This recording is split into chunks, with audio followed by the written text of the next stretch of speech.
A proposta desse trabalho é justamente apresentar resultados da diversidade étnica presente no Instituto de Natureza e Cultura da Universidade Federal do Amazonas de Benjamin Constant, né? E para isso eu trago uma discussão sobre essa carência. Como já foi dito em algumas mesas, a universidade ela é um berço da colonização. A universidade ela quem cria, né, e desenvolve essa colonização a partir dos professores, com os alunos e com a comunidade. E Davis traz uma situação muito interessante de que o padrão eurocêntrico tem sido questionado como uma cegueira epistêmica. O que seria essa cegueira epistêmica? Justamente essa epistemologia colonial que está presente dentro das universidades, né?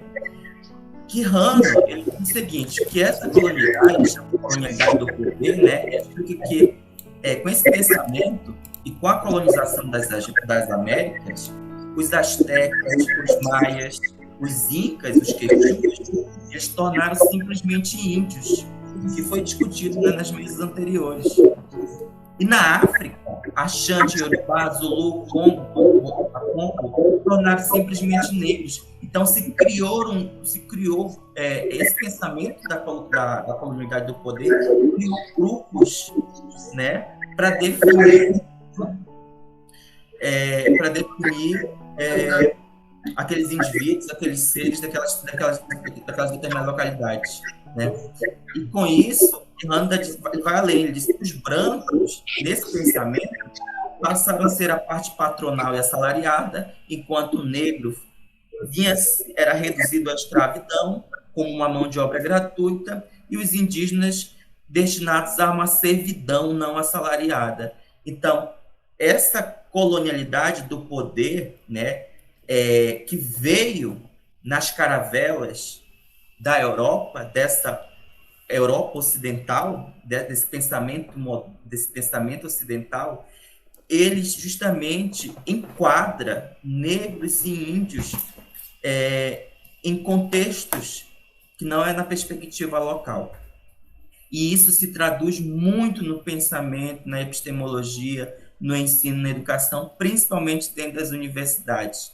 E o interessante desse artigo que eu quero trazer é que o Instituto de Natureza e Cultura, ele, apesar de ser um instituto novo, ele vem buscando reconstruir aos poucos, né, uma universidade, a partir de uma diversidade étnica. E isso é muito perceptível nesse Instituto de Natureza e Cultura, que fica localizado em Benjamin Constant. Benjamin Constant, por ser uma cidade fronteiriça, por ser uma cidade polo do Alto Solimões, por ser uma das cidades também que tem um contexto histórico muito relevante ali para a região, ela sofreu também esse processo colonialista.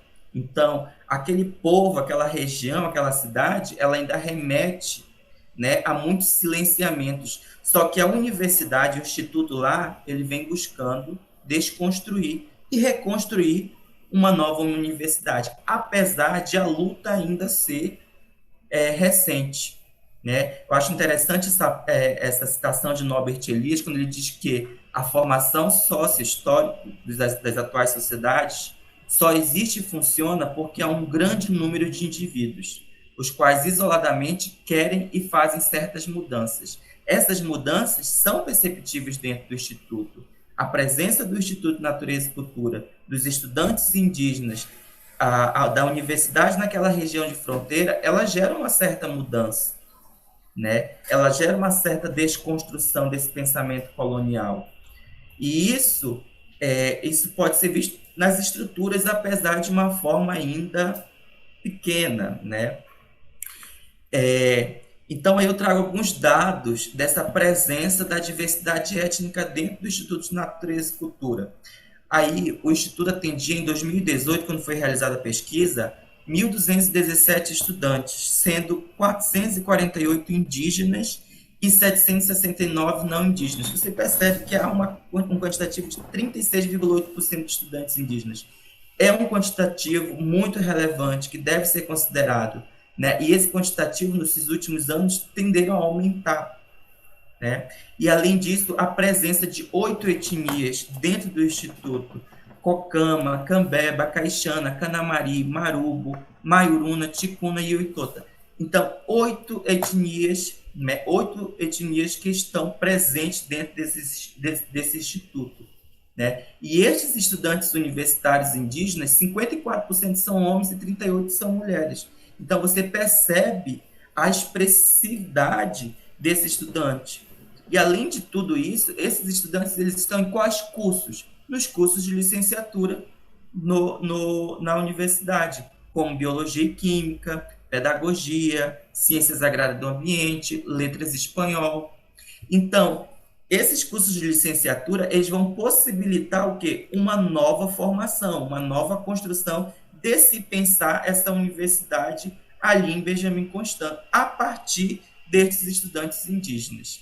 Só que um ponto que é bem interessante destacar é o quantitativo da formação desses estudantes. Apenas 13 universitários naquele ano se formaram na universidade, né? É um quantitativo pequeno, apesar de ser expressivo para dentro das comunidades e na localidade, né? Mas ainda assim é um quantitativo pequeno. E eu fiquei curioso, mas o que leva a esse quantitativo pequeno? E um dos relatos eu trago de uma das estudantes, Caixana, né? Que ela diz o seguinte: às vezes nós alunos indígenas sofremos preconceito aqui na universidade, alguns alunos ficam rindo da gente quando a gente vai ler ou apresentar seminário, e ainda dizem que nós só estamos na UFAM porque queremos ganhar bolsa, e que somos preguiçosos. E que também tem professores que nos chamam de preguiçoso porque às vezes não fazemos os trabalhos, mas eles não entendem que temos dificuldades com a língua e a nossa aprendizagem na comunidade era diferente.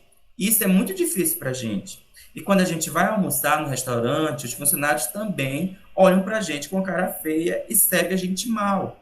Mas sempre procuramos a assistência social do Instituto e registramos em nossos relatórios essas situações. Mas agora estamos participando do movimento dos estudantes indígenas no INC e participando de vários movimentos e mostrando que não somos o que os outros falam, que só queremos ganhar bolsa, comer, ficar na internet e que somos preguiçosos, pois nós podemos ser bem melhores. E é interessante essa fala, porque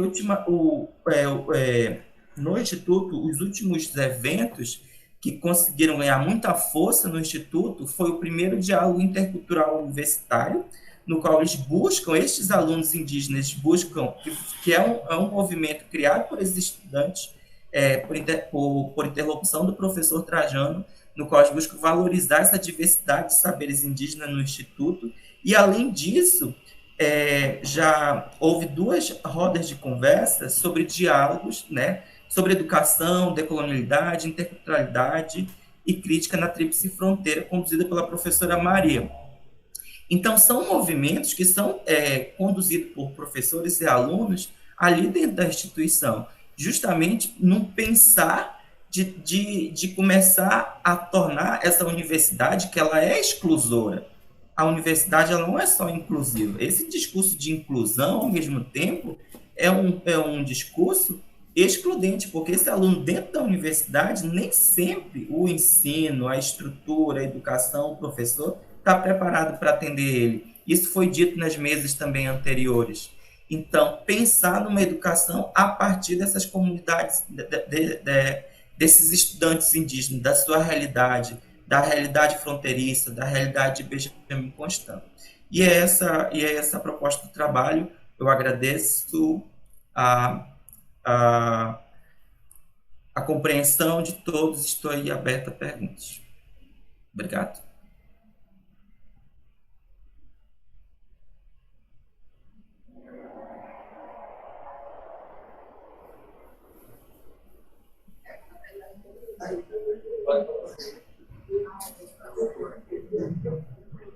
Boa noite, Frâncio. O Franço é egresso do Programa de Sociedade e Cultura.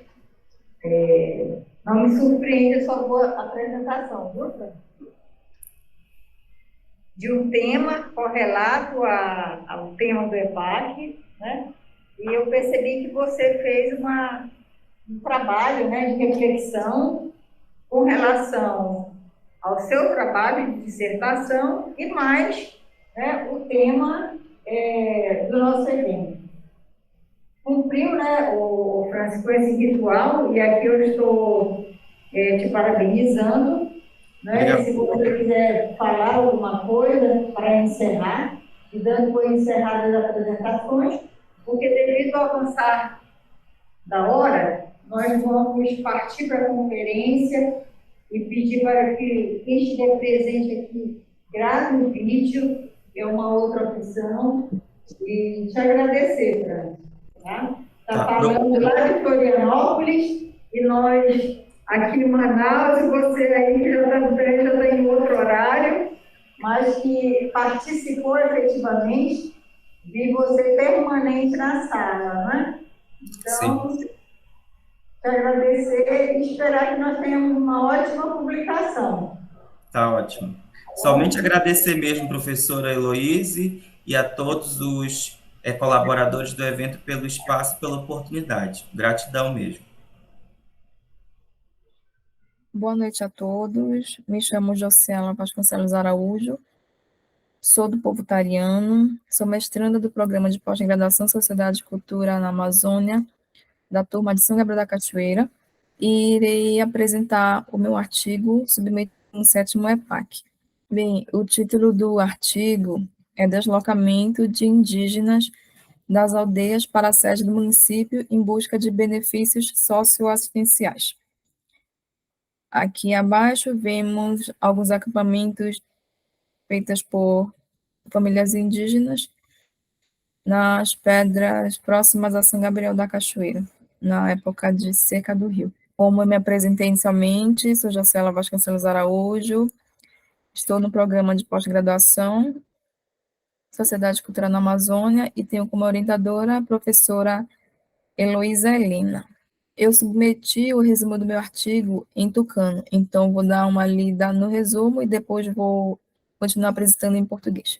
Ati artigo em Osiniseni, Marçã Potericana, na Aniceditari por Ati, Tessunga da Cachoeira por benefício do governo e Enatisse. Tunica derona ni Bhakiati Seripu. Deropa Burtiaro Yamiapari, na Nencurero Nisetica. Terem Enatica ni Marcuseminti. Atere Hoanote de Poro. Até Carcebo Ecana. Veke Punhanopa. Tunica documento. Boeyan com Kavekane. O não. Yuarokana Potericana Curari. Documento não. Ni na Neretamonse. Meu tamanho na cidade Puertacane. Ayusebi Seri não. Ana Deroca ni Bhakiati. Vekane Buado Atisse. Punosibioga Sinisse. Tevenisse ni Imburkina. Totalmente manana. Para deixar claro, ler o mesmo resumo, mas em português. Então,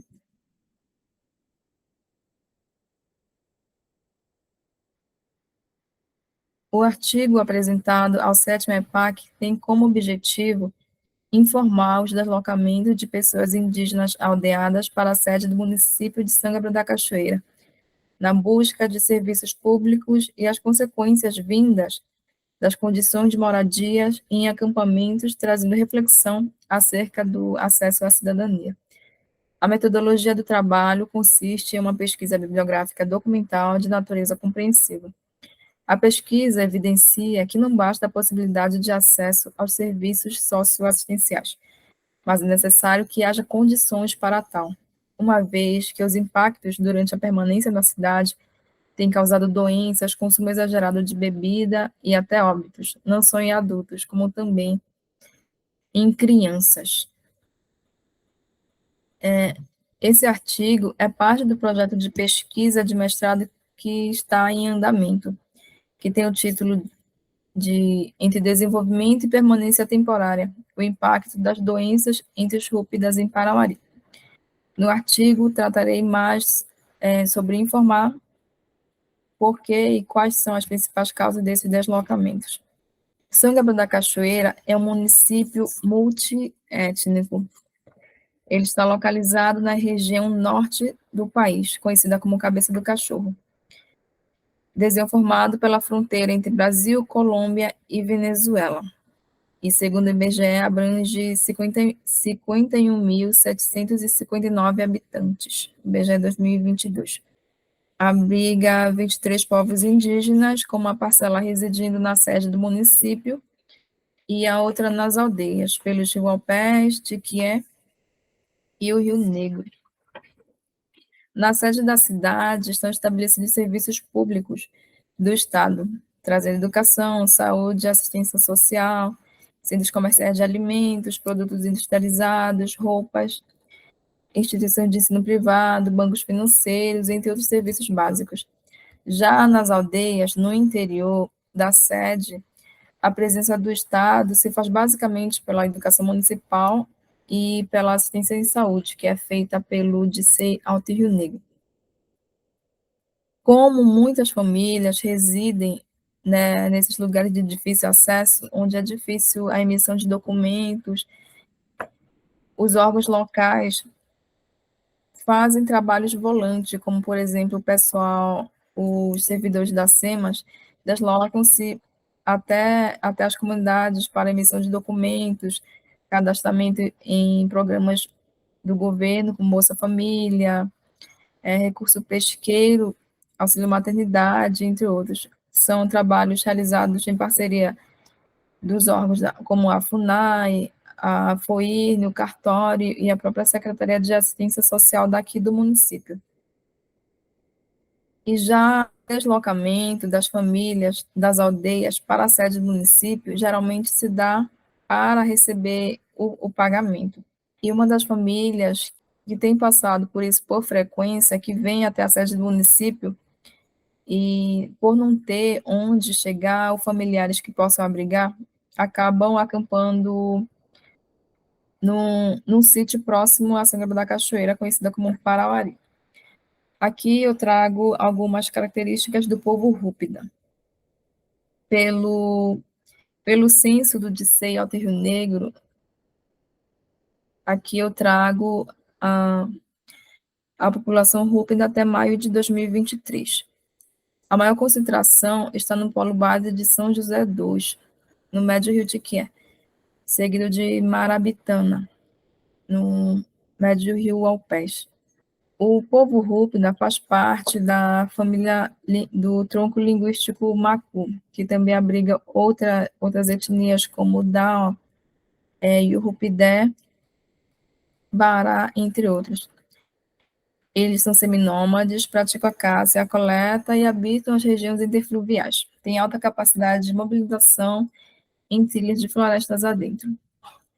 Já na literatura realizada sobre este povo, sempre há uma comparação que é feita com os vizinhos do tronco linguístico tucano, sempre colocando os Rúpida como inferiores, como serviçais, como selvagens, sempre nessa perspectiva. E também podemos ver essa situação de estigmatização aqui nesta região. Eles sofrem preconceito pelos outros povos. Uma das principais características deles é que eles falam a própria língua deles, e quem faz o intermédio para conversar com as outras pessoas geralmente são líderes de comunidade, agentes de saúde ou também professores, que geralmente falam a língua Rúpida, o tucano e o português, para fazer essa intermediação. Quanto às moradias temporárias e os benefícios socioassistenciais. O maior período de fluxo de vinda das comunidades para a sede geralmente é nas férias escolares, quando eles podem trazer todas as crianças e toda a família, como também para participar de processo seletivo e simplificar a prefeitura para conseguir trabalhos